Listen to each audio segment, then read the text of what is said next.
Good morning, good afternoon, and good evening to everyone all around the world. Thank you for joining us today. I am your host, Esteban, and this is the Esteban Hour podcast. How are you today? How was your weekend? Well, today we are talking about Gen Zs. Yes, Gen Zs. Gen Zs are very, very important when it comes to politics today. um, they have a lot of clout. They have a lot of things to say and a lot of things on their mind. Now, when it comes to Gen Zs, also known as the post millennial generation, they're starting to make their mark on politics, right? As the first generation to grow up entirely in the digital age, Gen Z brings a unique perspective and set of skills to the table. They are tech savvy, socially conscious, and driven by a desire to change, which is the most important part. Gen Z is also known for their activism and involvement in social injustice movements. They're passionate about issues like climate change, racial equality, and the LGBTQ plus community and rights. And their ability to do things online has been amplified. It amplifies their voices to create change. We've seen these through movements like the March of Our Lives and the global climate strikes. In addition to their activism, Gen Z is also becoming more politically engaged. They're registering to vote in record numbers and are actively participating in elections. They're demanding that their voices be heard, and they're pushing for politicians who align with their values. Moreover, Gen Z's unique perspective is shaping the political landscape that they have. They've grown up in a time of political polarization and are often open minded and accepting of different views, different viewpoints. They are also more likely to challenge traditional norms and push for innovative solutions to societal problems. Overall, Gen Z's impact on politics is just the beginning, but they know they're already making a difference, and they are. Their passion, their activism, and willingness to challenge the status quo is reshaping the political landscape and ensuring that their voices are heard. So, with that said, today we have a special interview, our first interview with a Gen Z candidate, 24-year-old Sarah Michelle Smith from Islip, New York. But before we introduce her and bring her in, let's bring in my co-host for today's show, Mr. Mike Felino, who is the co-producer, co-creator, and contributor of the Esteban Hours Week in Review. Hey, Mike. Hey, how you doing, Esteban? I'm doing well. Thank you for joining me on this special Absolutely. interview today. Love it. As I'm trying to speak to to the audience, I thought I put my phone on Do Not Disturb, and I see I haven't. And It's funny. Gen Z and the younger generations, their phones don't make a sound anymore. I've been told mine makes too many sounds. right, mine's too. Yeah. Especially when someone is calling that you do not want to talk to right now, and they Yeah. just don't get the hint. Every time you keep putting no, they keep calling over and over again. Yes, they do. And then they feel bad. They want to know why you're cursing them out when you call them back, because this person will get a curse out. Take a hint. Take a hint. I'm talking here. I've only, said no 5 times. Okay. So, as you know, we're interested in getting more views from today's Gen Zs, right? Mhm. Especially candidates, right? Oh, yeah. And we're totally excited to have our special guest on today, Mhm. who can tell us her viewpoints on the um, position that she is running for in November of 2023. Why she's running for it and what would make her the best solution for her constituents in Islip, Long Island. There it is. Okay, so um, without further ado, help me introduce and bring in Miss Sarah Michelle. No, I was about to say Sarah Michelle Gellar. Do you know who that is? Yeah, coffee. I'm sorry. I'm sorry. Help me bring in and join with us Miss Sarah Michelle Smith, 24-year-old, running for town clerk for the town of Islip in the great state of New York. Welcome. Hey guys, Hey, how are Hello there. How are you? I'm good. It's funny. Sarah Michelle Gellar, I had a shop teacher in high school, and every day when he called my name, he would oh, call Sarah Michelle Gellar. Right. Yeah. I'm sorry. oh I'm man. sorry, but I'm glad that at least that has happened. Yeah, you're not the only one. All right. Thank you, thank you, thank you. Okay. So when I was 24 years old, I really didn't care much about politics. Okay. In fact, uh, Barack Obama's candidacy is what brought me into caring more about politics. And then since then, it just took off from there. Um, but it's amazing how many of today's generation wants to get involved into politics and is interested in being involved in politics, heavily interested. Social media has changed everything today, everything. And it's definitely good to see more young people getting involved in the political atmosphere and in political affairs. And it doesn't matter whether it's a Senate position or Congress position or town clerk.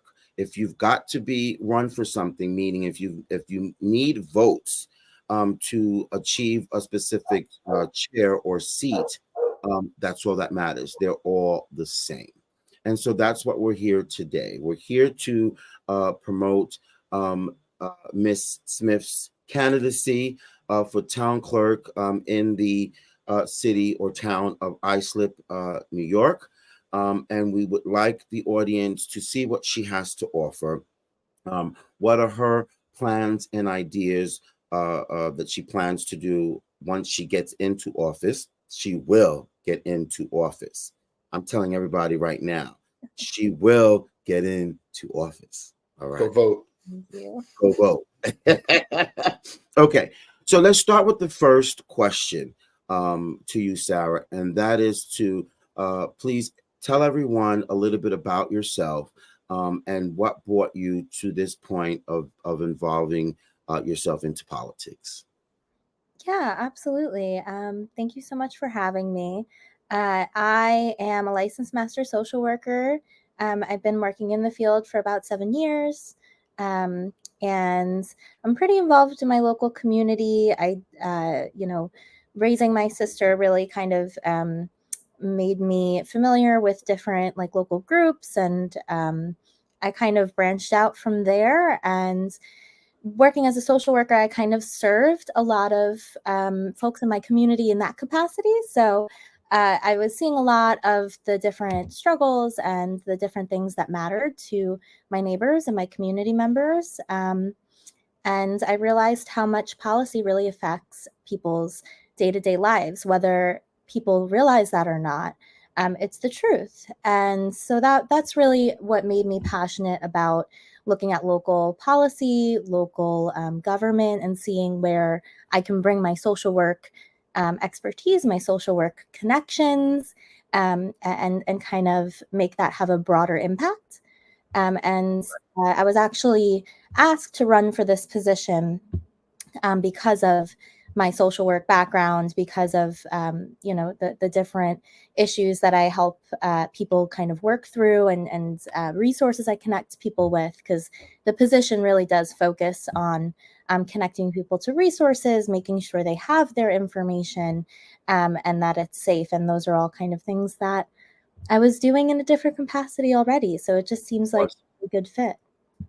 Awesome, awesome. So one of the things that I've noticed about you and talking with you previously is how mature you are for a 24-year-old. And so you just mentioned that you've raised your sister. I bet that in doing that, that helped that helped teach you or instill in you maturity, values, responsibility. Did it not? Oh, I mean, absolutely. And nobody gets anywhere alone, right? So there was definitely people along the way that were able to instill their wisdom in me, and I'm forever thankful for that. But when you're caring for a little human and you're yourself kind of a little human, you have to kind of learn things on the fly. You have to be street smart and you have to be well read and you have to be able to be responsible for another life. So it definitely makes you grow up quick. And that's awesome though, because not many young people learn that factor by the age of 24. Sometimes they don't learn it until they get into their 30s. But you did, and so that's awesome, and you to be commended for that. And I'm sure your sister loves you dearly for that too. We're pretty tight. We're like best friends. That's awesome. It's pretty special. Yeah. Awesome. Okay. So Mike, take it away. Well, I'm so glad you wanted to do this interview, because we've known each other for a couple of years on some social media, because specifically of your work in the community. It's actually funny. I was just posting memes about stuff, and then one day I think you might have suggested, hey, look what's going on near us, because full disclosure, we actually reside in the same town. So I'm very invested in who my town clerk is. But one thing I wanted to know about specifically is that since you have been so active in supporting demonstrations at local high schools and schools, specifically Connecticut High School, over the treatment of LGBTQ students. So how did you get involved with that specifically? Is that related to your social work or a special interest you have? Yeah, I mean, I think like at the very core of it, one of my values is that people should be able to love who they want to love and show up in this world being their full authentic self. So just off the bat, like that's really important to me, and seems like a no-brainer. Like I think across the board, people would agree with that. But I am part of the LGBTQ community. I'm bi. People I love are too. And that's my community. Like that's the high school that I grew up in. That's the high school that my sister's going to. And I know teachers in that school. There's people that I consider family. And, when I saw that there was a teacher that was basically being threatened to be fired because she had a pride flag displayed. It's just really scary because that has direct effects on the mental health of the faculty and the students. And that's real. And we are just coming out of a pandemic where that like mental health aspect is even more important. We're dealing with a situation that has never happened before the pandemic, and the mental health stipulations are still playing out. So it was unneeded. And it's really detrimental. And it's something that I think really needs all the attention possible just for the well-being of everyone in the community, honestly. That's great. Yeah, I feel that a school should be a safe space, right? And that's a phrase very important to the LGBTQ community, because very often they're lacking a safe space. So it actually fits right into the position you're running for. The way you described it is very much to create a safe space for all citizens of the town to be able to have a resource to go to when they need information to help better their lives, or if they have an emergency and they need some assistance. So it's really cool to see how, your direct compassion not just for yourself and your sister and your community, but how important that is in a school environment, how that relates to the position you're running for. So that's pretty Yes, cool. and as you mentioned, many folks from the TQ plus community, especially children, go through so much at home. Yeah. And so when they get to school, they would like to just be kids in school. Who is advocating for that security? Honestly, I mean, I know that myself and some uh, other community members kind of headed a lot of different demonstrations, protests, just in favor of pride flags and kind of just like you were saying, Mike, a safe space. And some teachers as well are heading that charge as much as they can. It's a really challenging time for teachers right now, so it's kind of a communal effort. There is an investigation launched by New York State into the school district that's pending. There hasn't been any movement in that yet, so we're all anxiously waiting. And there is a pending lawsuit as well. No movement has been, shared of that yet, but we're all kind of standing at the ready. Okay. So what it sounds like to me is you are a candidate with a heart, with a mind, and a soul. You're not spineless. You don't care about just your point of view, but you care about all different factors, all different types of people, children, cultures within your community. Is that the way that you plan to? Um, is that the way you plan to be a clerk in your town? Absolutely. I mean, what's the point if we're not running that way, right? I mean, I don't care if you call yourself a Republican, Democrat, or anything in between. I just want to serve you and make sure that your rights are fulfilled and make sure that you have the services that you need, your loved ones have the services that they need. And if there's needs that aren't being met, I want to be able to help with that. That's really what I want to do. And that's what I believe government should be.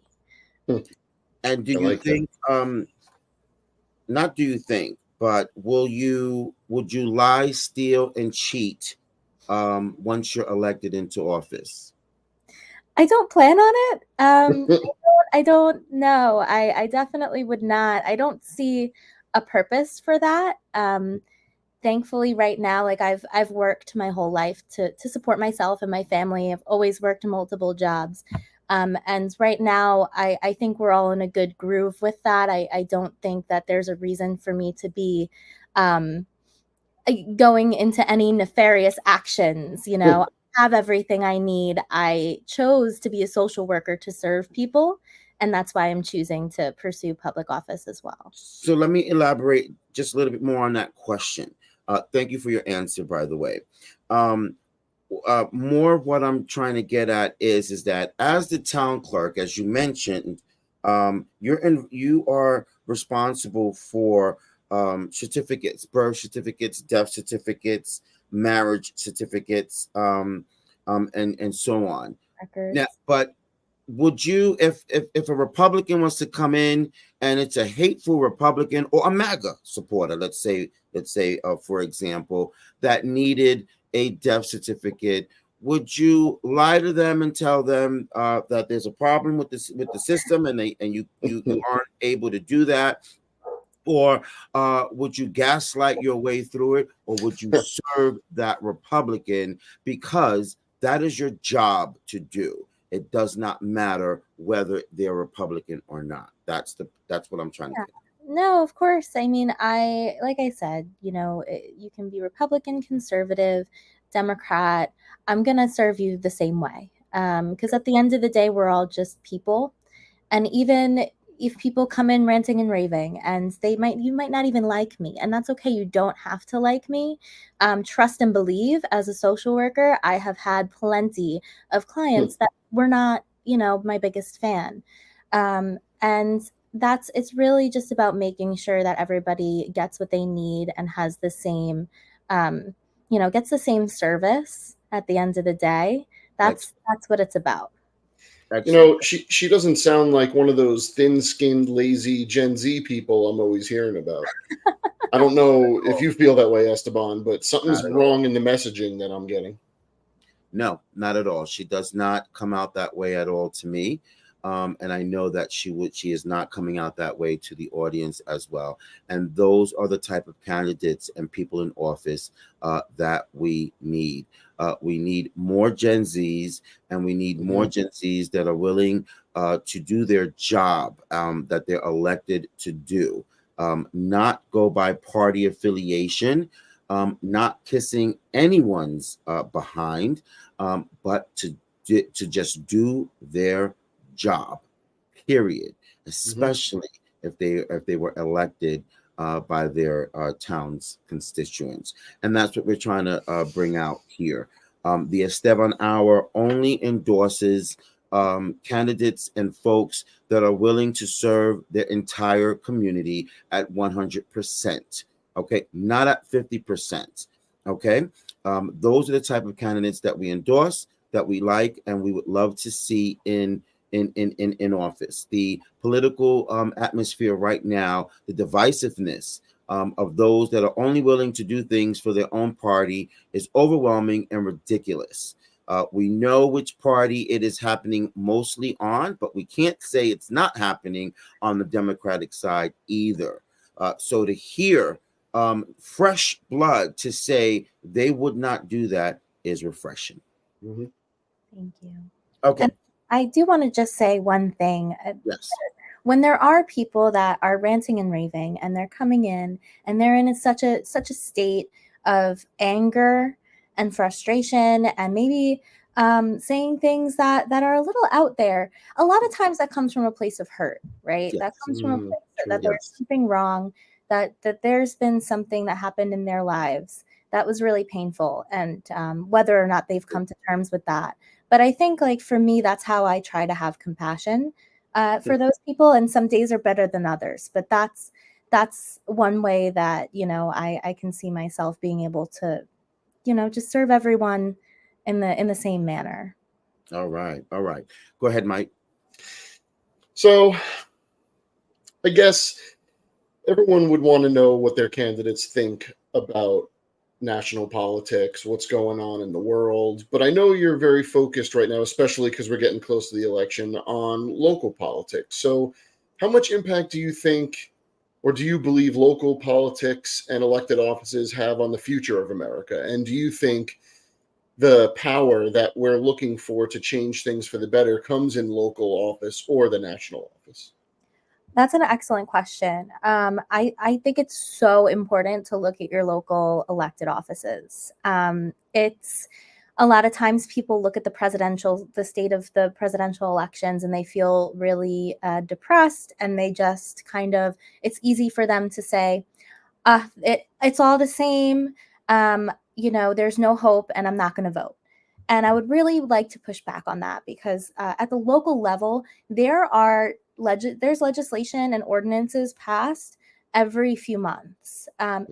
It's fast paced in comparison, compared to the federal government, and compared to higher elected offices. You can have such a huge impact right at your village or town level, even by going to the meetings. I used to go to school board meetings and be the only one attending. School boards are elected positions, and I was the only one sitting there. They represent thousands and thousands of constituents. So, I go to civic meetings, and the whole purpose of civic meetings is to be a connection between the people and your local government. There's never anyone under the age of 40 there, from my experience. No offense, but I would love to see people 18 and up going and making their voices heard, even if you don't agree with where I'm coming from. This is what this is about. And I think a whole generation is being lost because we are refusing to look into our local elected offices. There's so much change to be done. How do you think we get more people from your generation to go to those meetings? School board meetings, maybe you can get some people to go if they have siblings in a school, or they went to a school and they hear what's going on. I've been to a couple of school board meetings myself that I know you've attended, and I was actually, I guess the only word I could think of is impressed at how many of the students were there and young people were there, and even alumni of the school that are there because they still have siblings there. So how do you get more of your generation to go to these, what can be boring meetings, but are important meetings? Yeah, I think that's a complicated question, but a Mhm. good one, especially because a lot of times, depending on where you are, the meetings are scheduled purposefully within work hours, so people can't Ah, attend. Yeah, That's one I way heard. that Yep. boards are, trying to keep people from coming so they can get away with things. Right. So, and especially young people, a lot of people work around the clock, right? Like we mhm. don't work just 9 to 5. Some people have other jobs after that. Um, so, I mean, one way you can try and look into your town meetings and see what times they are. If you can't attend, see if they're recorded or they're live Mhm. streamed. Start going in slow, doing what you can, and then make a group out of it. Bring a couple friends, go to a meeting, see what these people are talking about, and then go out for drinks after and talk smack about them. And see what happens from there. Make it fun. Hey, that's what the founding fathers did, right? There's always in DC, how many bars are where the rebel, where it started, where they discuss the future of America. Well, maybe you're 100% right about that. I like the idea of going to groups because it might be awkward if you go by yourself. You want to be surrounded by people that especially if you think it might be a confrontational situation. So I love the idea of making like an evening of it, get a bunch of friends together and then go have some cheap apps at Applebee's. I don't know. Does Gen Z go to Applebee's? Oh, I think we do. I Oh, don't okay. like to speak for a whole group of people, but I will take that one. I All think right, we good. definitely do. Yeah, I thought Mike was gonna say, Applebee's is a little bit, 1960s. 60s, come on. We were going there in the 90s. It's I timeless. Oh, It's timeless. They better sponsor they better spy. Yeah. Okay. So, Sarah, what made you shift since you previously ran for a position on your school board? What made you shift your focus to a wider, a bigger position of public service as ISLIP New York Town Clerk? Yeah, I mean, I was asked because of my social work experience, because of my demonstrated commitment to my community, because I don't have an ulterior agenda. I want to make my town better and support my neighbors. And thankfully, that came through in I guess my reputation. And I was asked to run for this position, and I kind of molded over for a bit, and I realized that, this particular office has so much potential for somebody coming from a social work background. I feel like my particular set of skills would be able to really positively impact constituents by taking into account, my different experience working with substance use. Some people that are experiencing substance use and different resources I can pull in from that, like Narcan training, since that's so prevalent. Also, our town used to have um, a human services board where they would focus on bettering the lives of the constituents, and actually it was dismantled, it was disappeared. It Huh. doesn't have a budget anymore, and that's one thing that myself and my companions on the slate are really excited to kind of bring back, because what is government doing if it's not taking care of its people, right? So Bingo. that is really what drew me in, because I know that is where social workers belong. So it seems like you have a true call to service, not any innate ambition. You're looking to serve your community. That's what called you. And I think it's important for everyone to know that just because you get into politics, which technically this is, even at the lowest level, that doesn't mean you want to have so much ambition that you want to take over the world. You want to be president. And maybe you do, and maybe you want to someday, but service doesn't have to be synonymous with power, with grandiosity. Service comes from the community, and that's what you're, I think, bringing to this. You're showing that a true call to serve your local community That's right. could be the highest calling, and there's nothing wrong with that. And what I like about what Sarah mentioned, just mentioned, is she said she has no ulterior agenda for wanting to volunteer in this position. And I like that she said that, because that's the type of attitude that we need more of. No hidden agenda to do something. We know in today's politics, there are a lot of folks that are running for positions just so that they could do things for their party, right? Right. Which is a hidden agenda. When you really are supposed to be running for an office to help your constituents, to be there for your town or your state or your city. And so I'm very happy to hear that that's what she said. And I hope that the audience is taking that in, and realizing that she can be neutral. It doesn't matter what party you're from. Miss Smith can be and will be neutral in regards to becoming or being elected as town clerk of Islip. Okay. Go ahead, Mike.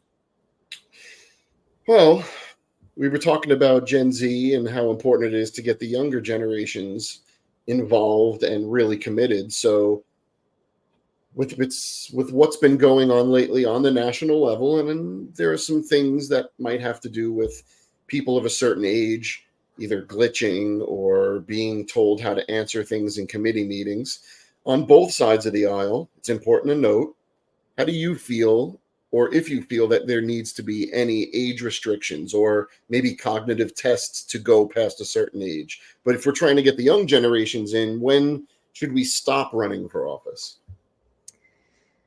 Yeah, I mean, I think there's definitely something to be said about term limits. Um, just gonna put that out there. But I think that, in order to really be able to expect like our young people to run for office, we have to take a look at just like how much it entails. And our country, we have very different ways of like laws surrounding campaign finance. And it's a lot of times um, whoever raises the most money type of situation. And I will say that there is a great way around that, and that is shoe leather. Like, that is hitting doors and like getting on the pavement and doing that. But our young people that really do want to run, that are working class, like people, they need to support themselves. We have great young people. Maxwell Frost is an example. He maxed out all of his credit cards in order to run.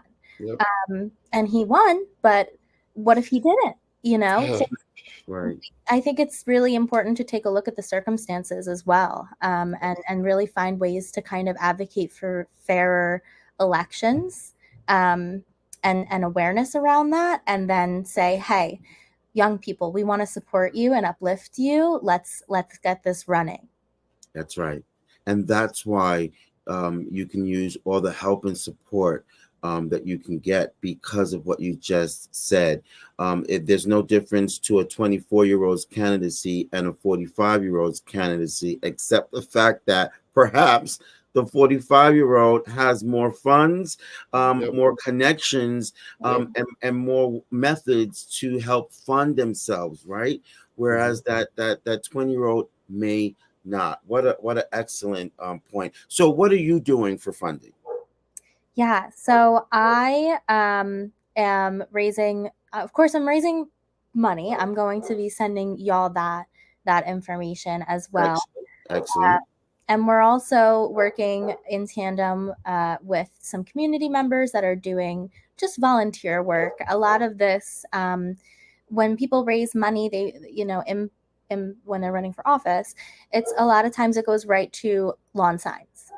So like that's a direct ask we have is, would you like to donate this amount of money so we can get lawn signs? It's also for palm cards and that kind of thing, and if you want to run ads and stuff. So a lot of times it's hard to see like the tangible what you're actually giving money to. It's not something that I can go and pay my bills with, right? Like that's not allowed. I can't take Yeah. that for me, or my student loans or anything like that, right?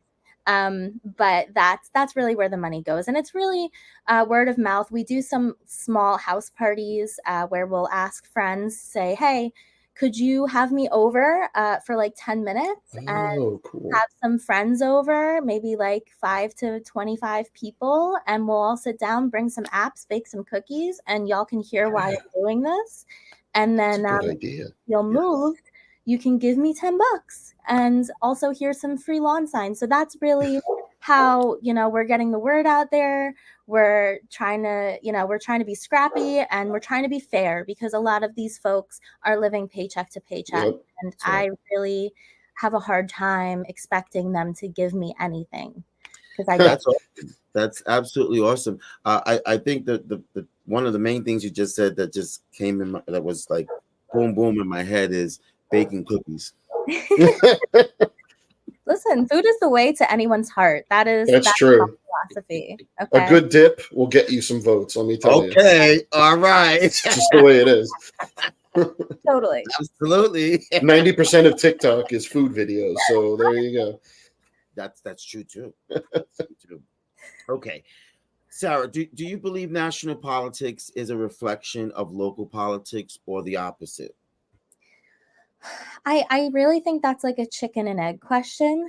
Hmm. Um, I think that, a lot of it depends, because some people ingest the like national news on a really high level, and they see it and it's instant, and they're like, yes, that's what's happening. And then it influences their vote on the local level. It influences who they volunteer for at a local level. So in that sense, absolutely. But I think that a lot of times we see people living paycheck to paycheck. They're worried about getting their kids to school. They're worried about getting childcare and being able to make next month's rent. So, Right. in that sense, I think that every area has unique issues.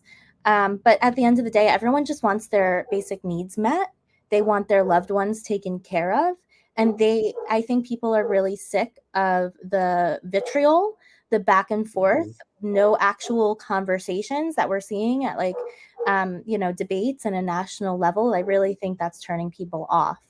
And that might be the intention. Yeah. Yeah. Yeah. Yep. Absolutely. What's the best way for people to participate in change they can be proud of and stand behind? Oh, I love that question. I think find what you're passionate about. Find something that really lights that little fire in you, and that makes your heart sing, and something that will uplift people you love, or a cause that you love, and chase that. Chase that down. Like, don't lose sight of that. I think that's so important. And if you need help finding whatever that is, that's okay. It takes time. It's not easy for everybody. But don't lose hope. Like, even if it's talking to a friend, seeing, what their passions are. I don't think we ask each other enough, what each other's like biggest dreams are. But I think that's really Hmm. important. And especially in your community, if you see that there's a need and people aren't getting what they need, you can be that person to step in, because somebody needs to. That's right. That's right. So there's an element of humanity within a candidacy, is there not? In other words, so you're running for office, a political realm, but you're still a person. You're still a human. You still have feelings, and thoughts, a heart, a mind, and a soul, and so does every one of your constituents, every one of the people that live within your town, that you will be administering, these records, and keeping in order everyone's records of that time. So isn't it just healthy to treat everyone equally, treat everyone as you would want to be treated, or your own family? Absolutely. Absolutely. That was it's funny you say that, because I grew up with my dad saying that like all the time. That's his main thing. He always says, he's like, we all bleed the same color, as Yep. long as, like, I'm going to treat you just as I would treat anyone else. It doesn't matter what you look like, where you're coming from, what your story is. We're all just people trying to get by every day. And That's it. That's it. you Yep. know, what's more, there's nothing more to say than that. That's it.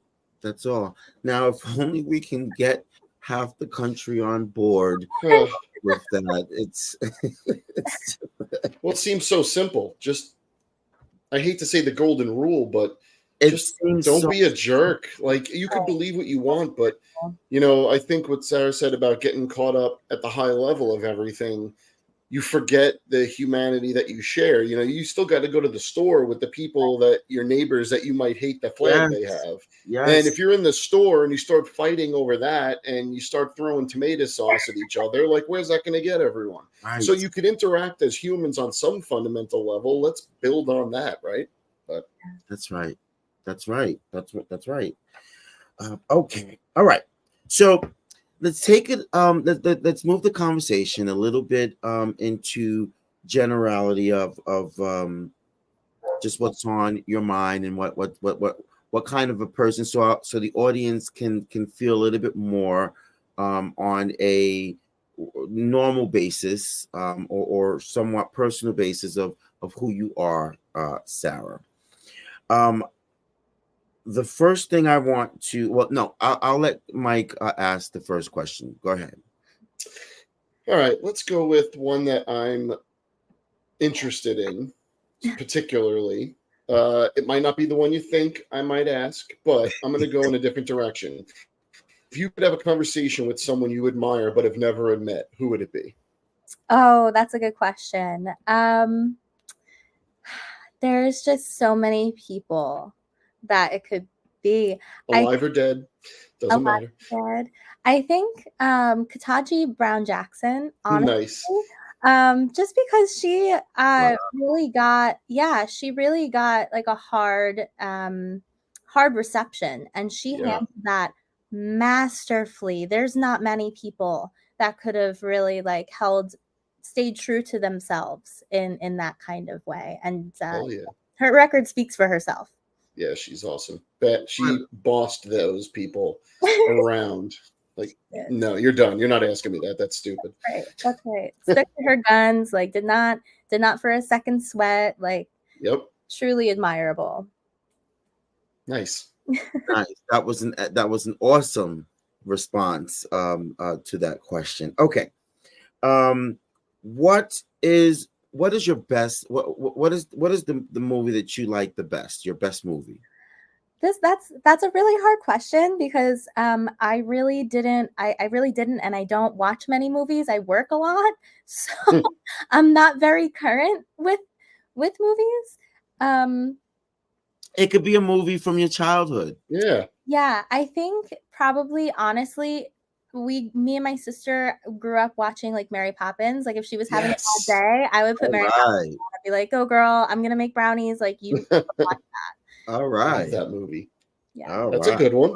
That's an excellent one. I was raised in a household of mostly women, and every time they played Mary Poppins on the TV, my mother and my sisters were watching it, and it was long as hell,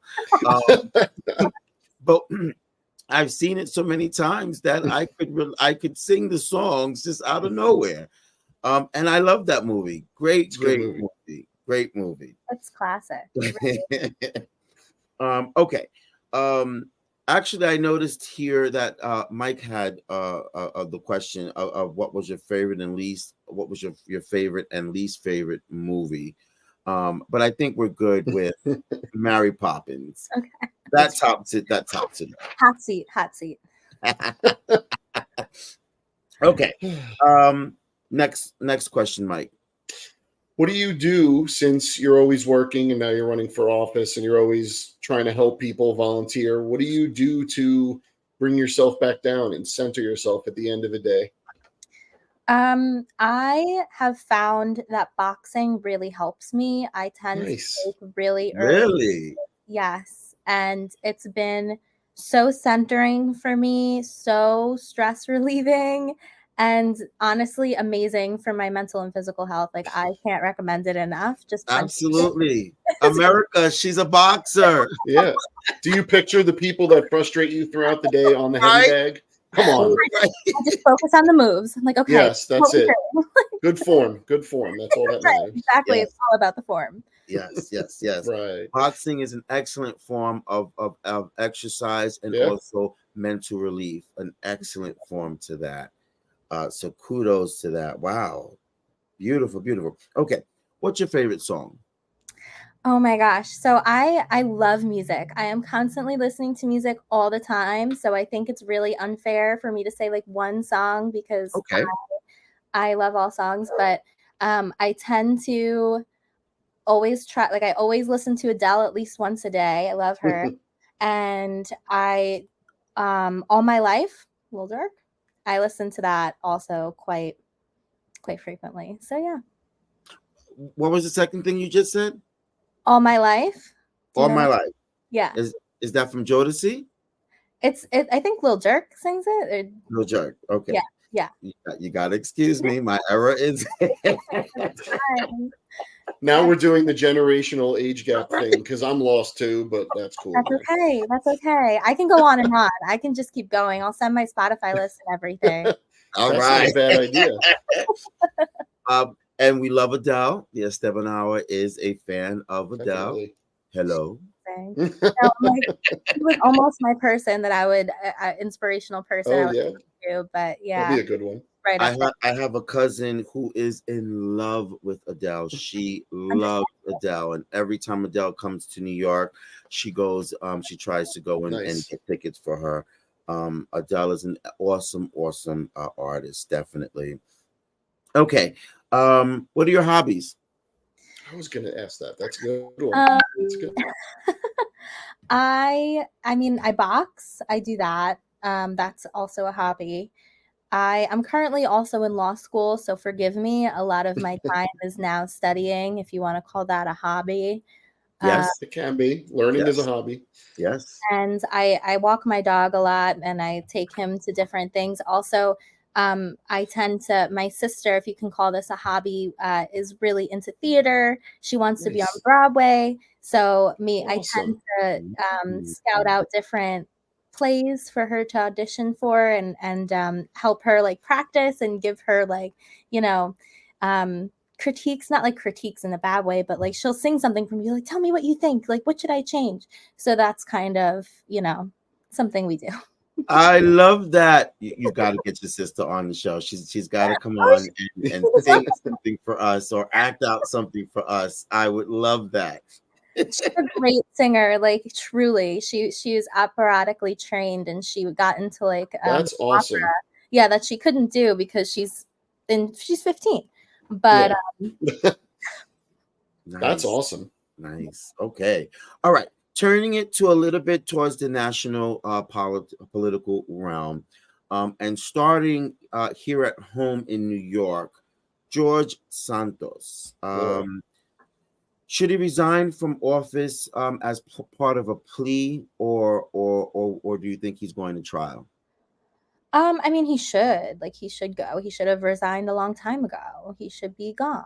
I think that lots of Republicans also agree. So I don't think that shouldn't be controversial. But I don't think he will. I mean, I think that something's to be said for certain people that do run for office that have ulterior motives, as such as power and ego and other issues, and that seems to apply to Mr. Santos. Yeah. So I see him fighting it out to the very bitter end. And I think that this was an appropriate question to ask you because you are also running for office in Long Island, and so is he. He is a sitting congressman for one of the districts in Long Island. What's the chatter that you hear in your neck of the woods, or just in Long Island as a whole as you move around? What is it that you hear? Yeah, I typically people don't take him too seriously. People, How could you? right, like people kind of it's like embarrassing, now that I am in the city. Sometimes people hear that I'm from Long Island and immediately they're like, oh my God, are you George Santos's constituent? And I'm like, no, but thank you for your concern. So like people really, they just want him gone. Nobody takes him seriously. Nobody has respect for him. And how can you when you lied about everything and made a bad name for young people running for office That's true. and like LGBTQ people running for office? Like, how dare you? You I know? was just about to say that. I was going to Yeah. say he should be ashamed of himself. I mean, in so many levels, on so many levels. I mean, okay, all right, Yeah. let's Yeah. move on.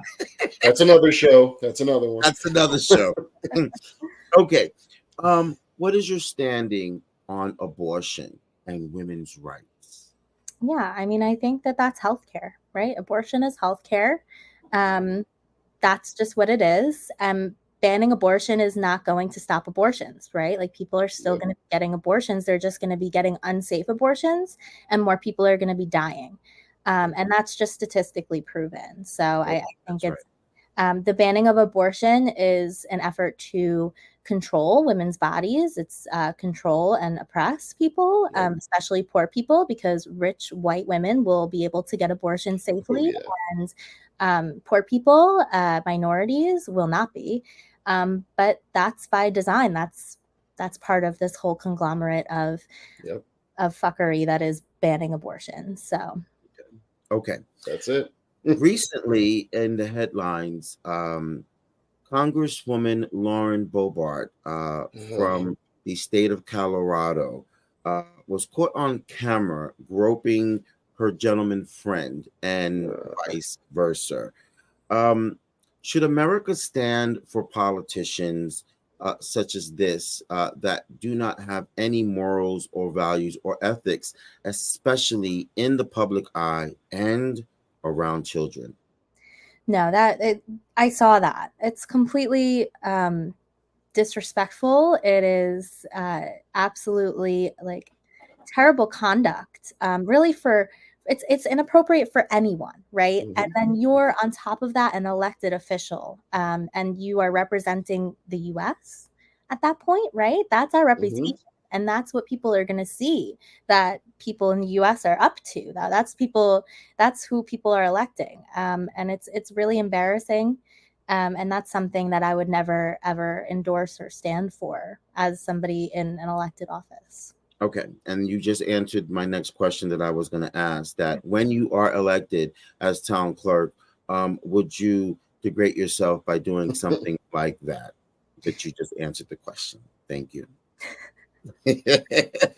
Okay.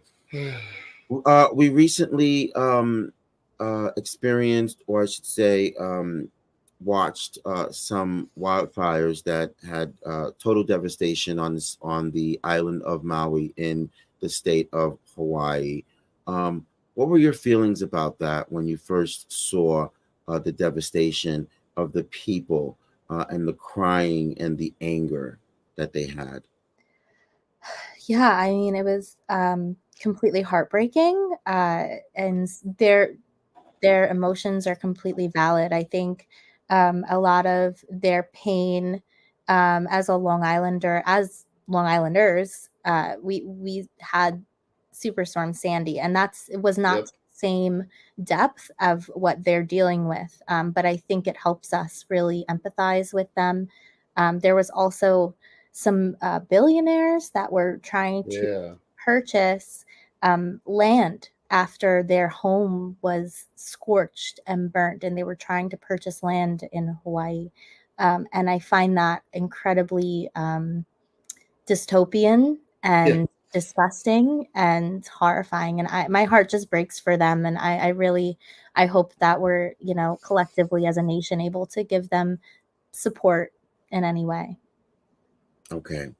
I'm not sure if we asked this question or received an answer, but what are your talents? You mentioned boxing, but what are your talents? Can you sing? Can you dance? Can you act? um, I'm working on developing the boxing as a talent. I wouldn't call it a talent yet. But I don't know. I used to write, so I really Ooh, enjoy writing poetry. I used to write stories. That nice. was once upon a time I wanted to be a writer. Um, but I did used to sing for a little while. I was in like a local church choir when I was very young, and like throughout school I stayed with singing. But my sister absolutely got the talent. She has the genes of a singer, of an actor. She is absolutely stage ready. Um, yeah, for me, that's definitely the sibling that got all the talent. All I right. love the sibling rep. You're going heavy on it. I dig it. Right. I Right. love it. I love it. It's true. Your best plug-in is your family. That's right. Yeah, no, it's true. She's an amazing. Okay. Excuse me. So as we wind down, tell us what you want your constituents to know about you. Yeah, I mean, we covered a lot, but I really just want my community to know that I genuinely care about the people that live in my town, and that's why I'm doing this. I'm not doing this because I'm part of a machine, because I am power hungry.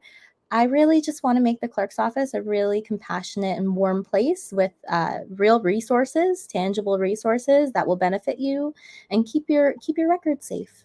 Because I feel like my training as a social worker has more than prepared me for that, and I feel like I can really serve everyone that would need my And office. in 3 or 4 sentences, why should they vote for you?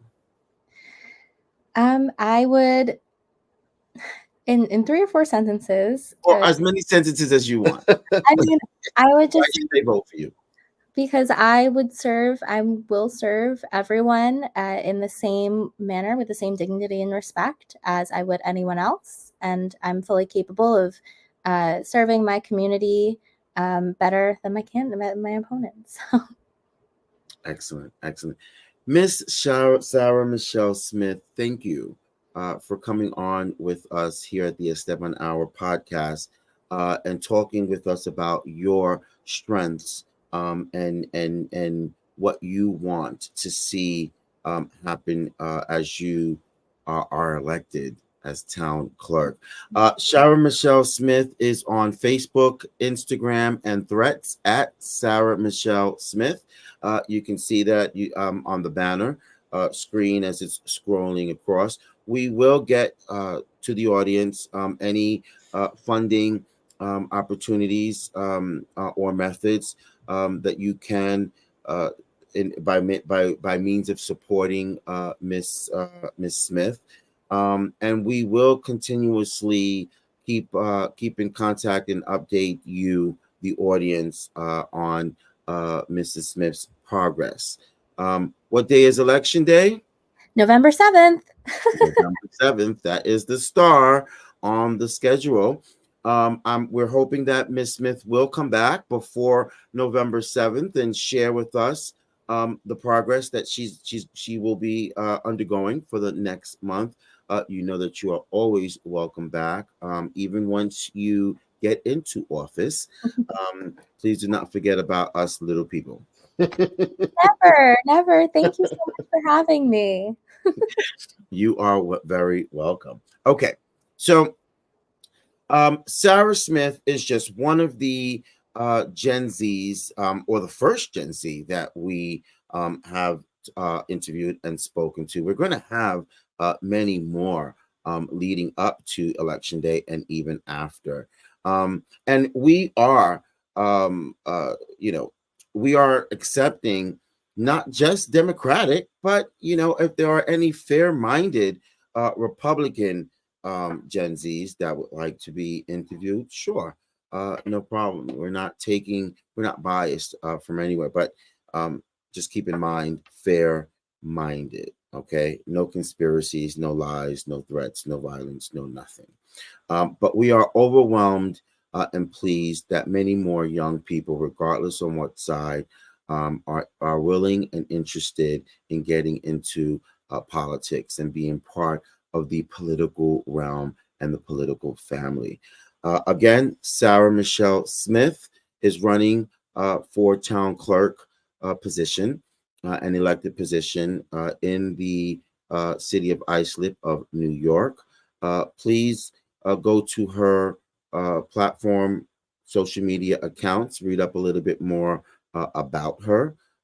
Send in any questions or comments that you may have pertaining to Ms. Smith. We will answer them. We will forward any questions that we cannot answer for you to Ms. Smith, and she will respond to you accordingly. Please follow, share, and like this podcast. It's always greatly appreciated. We love you all. If anyone would like to, as well, has a story or an experience, or if you are a candidate yourself, please do not hesitate to get in touch with the Esteban Hour. And with that said, thank you to my co-host, Mike Felino. We will see you on the next Weekend Review or Sound Off. And I wish everybody a great, great weekend. Much, much love from the Esteban Hour. If you've had a goal or accomplishment that you've achieved today, don't forget to say to yourself, this